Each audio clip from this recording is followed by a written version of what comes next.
Relação com erros e fracasso também é uma coisa complicada dentro da ansiedade, que é o despreparo para lidar com o fracasso.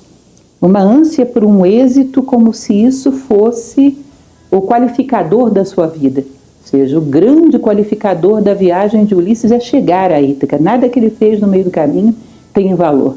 Como nós já falamos, essa ansiedade pelo êxito e esse despreparo para lidar com o fracasso faz com que o homem perca a oportunidade de aprender com todos os elementos que acontecem no meio do caminho. Imagine você, isso já aconteceu comigo. Eu preparo para dar uma palestra. O processo que temos em Nova Acrópole é um processo voluntário. Muitas vezes saímos para fazer uma escola lá longe. Começamos com uma salinha, algumas cadeiras, preparamos muito uma palestra. E na hora não aparece ninguém. Vocês acham que eu já não passei por isso? Já passei muitas vezes. Na hora não aparece ninguém. A sensação que dá é, poxa, que pena que eles perderam, porque eu aprendi muito. Ou seja, o que foi feito foi um grande ganho para mim. Pena que não pude compartilhar, não pude passar adiante. Tá? Vai haver outras oportunidades. Ou seja, a sensação de relação com erros, com fracasso, é catastrófica para aquele que coloca toda a sua satisfação no momento futuro e não no momento presente. Se não vier o fruto, tudo aquilo que foi feito no meio do caminho se desvaloriza. Aquele que trabalha conscientemente, independente dos frutos, eu já ganhei pelo que fiz, pelo que vivi, pelo que sou, pelo caminho que foi trilhado. Eu sou digno de Ítaca, ainda que não haja mais Ítaca. Dizia Confúcio que o grande problema do homem não é não ser reconhecido, é não saber se é digno de ser reconhecido, ou seja, não ser reconhecido nem diante da sua própria consciência. Outra coisa que é interessante, como um exemplo prático, que tenho vivido bastante ao longo dos anos, muitas vezes dei o curso de oratória. Oratória é muito bom para lidar com a ansiedade, gente. É maravilhoso. É impressionante, a pessoa às vezes tem um trabalho bem preparado. Lógico que o preparo ajuda muito. Mas às vezes tem as técnicas, tem tudo, mas na hora não sabe lidar com aquele medo que surge nos bastidores da entrada em cena, que não deixa de existir nunca. Grandes atores em final de carreira falam isso, que ainda sentem medo antes de entrar. Eu já dou palestra há muitos anos, ainda tenho esse medo. Mas ficar paralisado pelo medo, no fundo é aquilo que falamos antes, não saber lidar com o fracasso. Uma expectativa de sucesso que faz com que você fracasse, porque limita a sua lucidez. Eu recordo um fato que já contei muitas vezes, acho muito interessante, quando aprendi a dirigir. Isso foi uma situação curiosa, porque eu dirigia muito mal. Não sei como eu consegui passar naquela prova, porque eu dirigia muito mal. Então, um belo dia, eu estava lutando com aquela dificuldade de sair de casa dirigindo, porque eu não queria dirigir de jeito nenhum. Eu parei e pensei, eu tenho medo de quê? Porque andando à velocidade que eu ando, acidente só se for atropelamento de tartaruga. É muito difícil que aconteça alguma coisa muito catastrófica. Então, o que é realmente que eu tenho medo? Aí eu descobri que eu tinha medo das pessoas acharem que eu dirigia mal.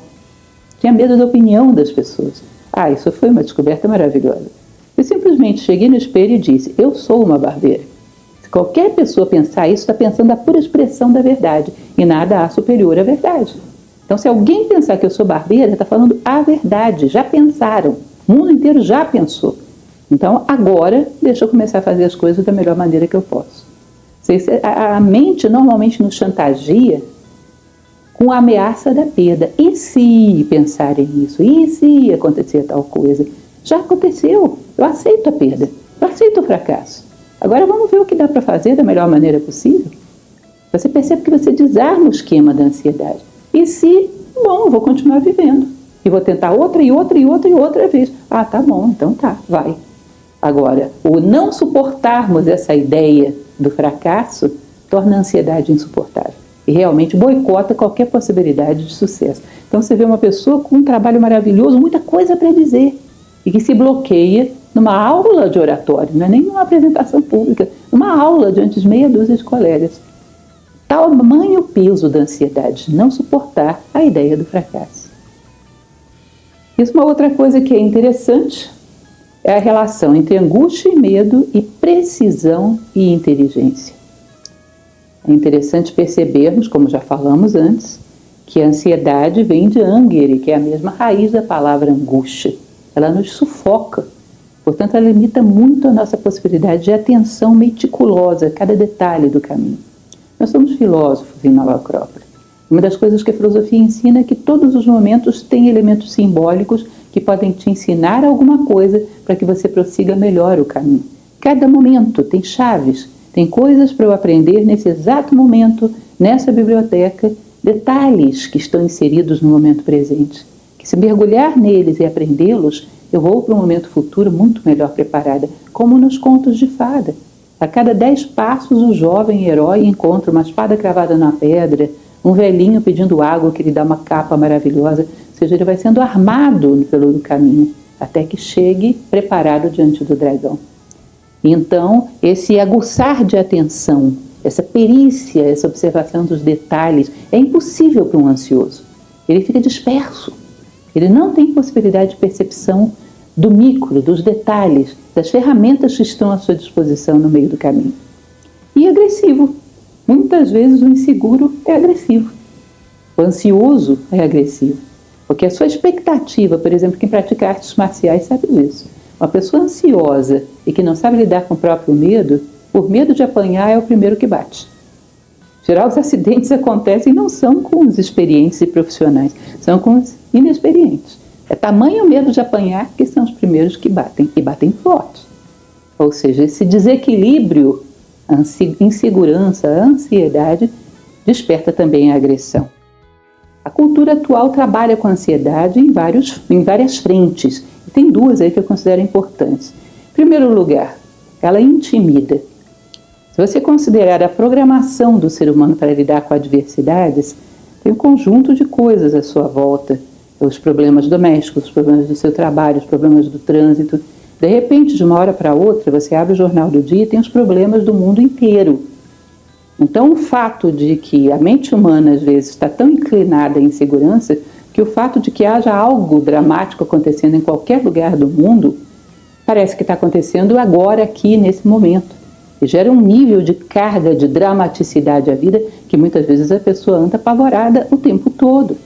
E não é que seja mal informar-se do que acontece no mundo, mas o problema é, o mundo é dual. Na mesma medida que acontecem catástrofes, devem estar acontecendo coisas boas, mas existe uma tendência, um foco no catastrófico, que desequilibra o emocional do homem, que tende a olhar só para o aspecto negativo da vida. Então, eu duvido que não haja, nesse momento, na mesma dimensão que há guerras, conflitos, atrocidades, pessoas altruístas, pessoas idealistas, pessoas dedicadas a uma boa causa, e é raríssimo que tenhamos notícia disso. Então, esse foco mórbido que a sociedade tem e coloca essa quantidade de catástrofes diante do homem, faz com que o homem se sinta intimidado. E essa ansiedade por sobrevivência leva o seu instinto de sobrevivência a um nível desesperador. É como se todas as catástrofes do mundo estivessem girando à sua volta. Há catástrofes e há também coisas luminosas. Há coisas negativas e há coisas boas. Há que ter atenção, mas desespero não, pânico não. Isso diminui a nossa possibilidade de superar as adversidades. As situações adversas, os problemas, fazem parte da vida. São eles que nos promovem a um outro patamar de consciência. Eles só vão sair da nossa vida quando tivermos aprendido o que eles vieram nos ensinar, ou seja, no seu tempo certo. Isso é natural. Olhe para qualquer ser vivo à sua volta, todos eles lidam com problemas todos os dias. Isso é natural e faz parte da dinâmica da vida. Mas há o problema e há também a luz, há também o aspecto do amor, há também o aspecto da solidariedade, da fraternidade. Há tanta treva quanto luz no mundo. O mundo é dual. E esse foco mórbido desequilibra demais. E outro elemento é o desejo de posse constante. Como se vocês imaginassem isso. É um argumento bastante batido hoje em dia, eu sei disso. Mas digamos que, 20% da humanidade, eu não sei exatamente essa proporção, tem acesso a computadores de ponta. Esses 20% compram esses computadores. Se eles fossem muito duráveis, se fosse uma tecnologia que fosse para toda a vida, essas empresas fariam o que depois que esses 20% comprassem? Fechariam as portas? Não. Elas têm que fazer com que essas pessoas tenham um desejo de algo ainda melhor, de algo ainda mais moderno. Ele tem que fazer com que toda aquela geração se torne obsoleta e gerar um desejo de algo mais moderno, mais de ponta. Aquela história que a gente ouvia dos nossos avós, que quando casavam compravam, nossos pais às vezes compravam uma geladeira para toda a vida, que os filhos grandes ainda viam a mesma geladeira lá, isso já não existe mais.